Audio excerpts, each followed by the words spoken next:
Bonjour à tous, c'est Antonin de MyShop Solaire. On se retrouve pour une nouvelle Minute Info et ce coup-ci on va parler des régulateurs PWM et MPPT. Donc vous vous êtes sûrement déjà demandé quel régulateur choisir entre PWM et MPPT et aujourd'hui on va faire la synthèse des deux et on va voir lequel est le meilleur.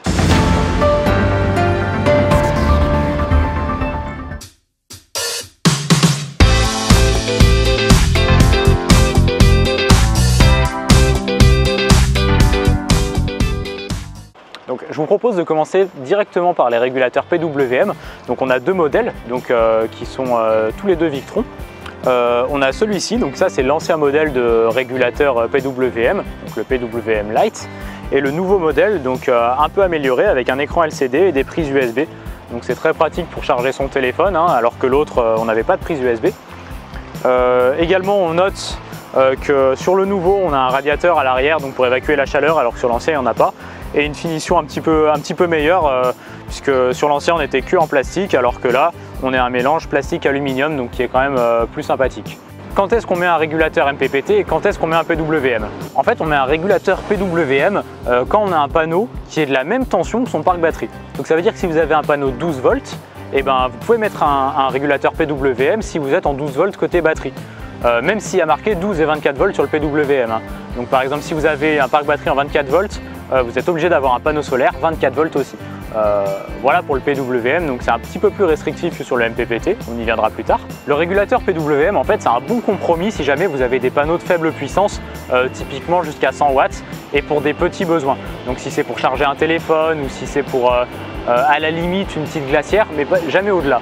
Vous allez me dire, avec un régulateur PWM, si jamais j'ai deux panneaux 12 volts et que mon parc batterie est en 12 volts, est-ce que je peux quand même le mettre? La réponse c'est oui, mais il faut les mettre en parallèle. Donc ça veut dire le plus sur le plus et le moins sur le moins. Si vous les mettez en série, ça ne va pas fonctionner et vous risquez de causer des dommages à vos batteries ou à votre régulateur. Maintenant, je vais vous parler du régulateur MPPT. Un MPPT, ça ressemble à ça. La différence entre les deux, c'est que le MPPT, il est bien meilleur en fait en termes de performance par rapport au régulateur PWM. Donc l'avantage avec le régulateur MPPT, c'est que vous pouvez utiliser n'importe quel type de panneau sur votre parc batterie. Ça veut dire, vous pouvez mettre un panneau 12 volts sur un parc batterie en 12 volts, un panneau 24 volts sur un parc batterie 24 volts, etc. En fait, la seule limitation, c'est que la tension du panneau doit être supérieure à la tension du parc batterie, supérieure ou égale à la tension du parc batterie. Donc ça veut dire que, par exemple, si vous avez un panneau 12 volts, vous ne pouvez pas juste avec ce panneau 12 volts charger un parc batterie en 24 volts. C'est la seule limitation qu'il y a, ça avec bien sûr la tension d'entrée qu'il ne faut pas dépasser. Vous l'aurez compris, du coup le MPPT c'est vraiment la meilleure solution entre les deux solutions PWM et MPPT. Donc on vous conseille vraiment de prendre le MPPT, surtout qu'il existe en version Bluetooth et que c'est la version qui est la plus utilisée tout simplement parce que vous avez plein d'informations grâce au Bluetooth. Et même si vous avez un problème ou quoi que ce soit, si vous rencontrez des difficultés, vous pouvez nous appeler et en vous connectant simplement sur votre téléphone au Bluetooth de l'appareil, vous allez avoir accès aux données dont on va avoir besoin pour déterminer la cause du problème. Donc en fait c'est vraiment top d'avoir le Bluetooth parce que vous pouvez avoir accès à ces informations là. En plus de ça, vous avez un historique qui vous permet de voir votre production sur les jours passés jusqu'à un mois. C'est vraiment mieux d'avoir la solution Bluetooth plutôt que la solution simple, donc en Blue Solar. Note importante aussi, les régulateurs PWM n'ont pas l'option Bluetooth.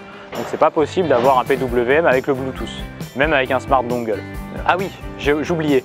Note importante, le Bluetooth n'est pas uniquement destiné à communiquer vous avec votre appareil.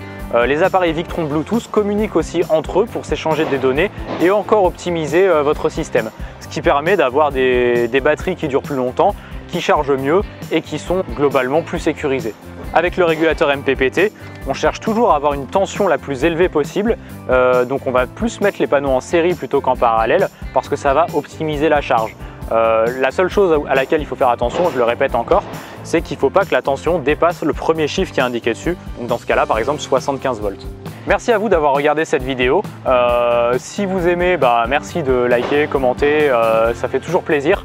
Vous pouvez aussi nous appeler, nous envoyer des mails si jamais vous avez des questions ou quoi que ce soit. Je sais que je le répète à toutes les vidéos, mais c'est ce qu'il faut faire. Il vaut mieux nous appeler et prendre la bonne décision plutôt que nous appeler après avoir commandé et que ce soit pas le bon matériel. Donc je vous le répète encore, n'hésitez pas à nous appeler et jusqu'à la prochaine fois, continuez à briller. Nous vous remercions d'avoir regardé la vidéo. Si vous avez aimé, n'hésitez pas à liker, partager ou commenter. Consultez notre site en cliquant ici. Ou regardez la vidéo en cliquant là. Et surtout, suivez-nous sur nos réseaux sociaux.